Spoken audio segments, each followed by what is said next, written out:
மிதக்க வேண்டுமானால் நீச்சல் தெரிந்திருக்க வேண்டும் அல்லது உபகரணங்களை பயன்படுத்த வேண்டும். அதுவும் இல்லை என்றால் ஏதாவது அதிசயங்களை நிகழ்த்த வேண்டும். இவை எதுவும் இல்லாமல் நீரில் மிதப்பதை பற்றி இப்போது தெரிந்து கொள்வோம். பார்ப்பதற்கு கடல் போல காட்சியளிக்கும், ஆனால் உண்மையில் கடல் இல்லை. தண்ணீர் தான், ஆனால் குதிப்பவர்கள் நீருக்குள் மூழ்க மாட்டார்கள்.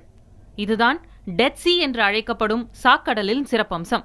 இஸ்ரேல் மற்றும் ஜார்டன் எல்லையில் மத்திய தரைக்கடலோடு சேர்ந்திருக்கும் நீர்ப்பரப்புதான் சாக்கடல். உண்மையில் இது ஒரு கடல் கிடையாது, உப்பு நீர் நிறைந்த பெரிய ஏரி. சுமார் 67 கிலோமீட்டர் நீளமும் 18 கிலோமீட்டர் அகலமும் கொண்ட இந்த சாக்கடலில் உப்பின் அளவு மிகுதியாக காணப்படுகிறது.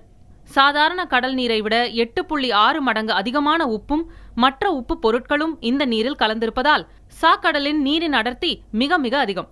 நீரின் அதிக உப்புத்தன்மை காரணமாக இங்கு நீர்வாழ் உயிரினங்கள் எதுவும் வாழ்வதில்லை.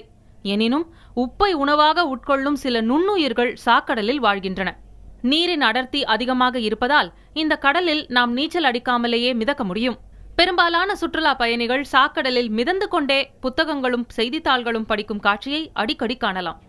இந்த சாக்கடலில் பொட்டாசியம், மெக்னீசியம், புரோமைடு உள்ளிட்டவை பெருமளவில் கிடைக்கின்றன. இவை ரசாயன மற்றும் ரசாயன உரத் தொழிற்சாலைகளுக்கு பயன்படுத்தப்படுகின்றன. எகிப்தில் 1000 ஆண்டுகளாக மம்மிக்கள் கெட்டுப்போகாமல் இருக்க காரணம் சாக்கடலிலிருந்து எடுக்கப்பட்ட ஒரு வகை பொருள்தான். சாக்கடல் நீரிலும் சேற்றிலும் கலந்துள்ள மருத்துவ குணங்கள் தோல் நோய்களுக்கு சிகிச்சை அளிக்க பயன்படுத்தப்படுகிறது. இதனாலேயே சாக்கடலுக்கு தி லோவஸ்ட் ஹெல்த் ஸ்பா மற்றும் நேச்சுரல் ஸ்பா என்ற பெயரும் உண்டு. உலகிலேயே மிக தாழ்வான பகுதி என்ற மற்றொரு சிறப்பும் சாக்கடலுக்கு உண்டு.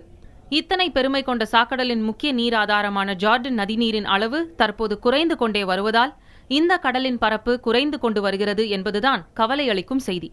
புதிய தலைமுறைக்காக தேவிகா.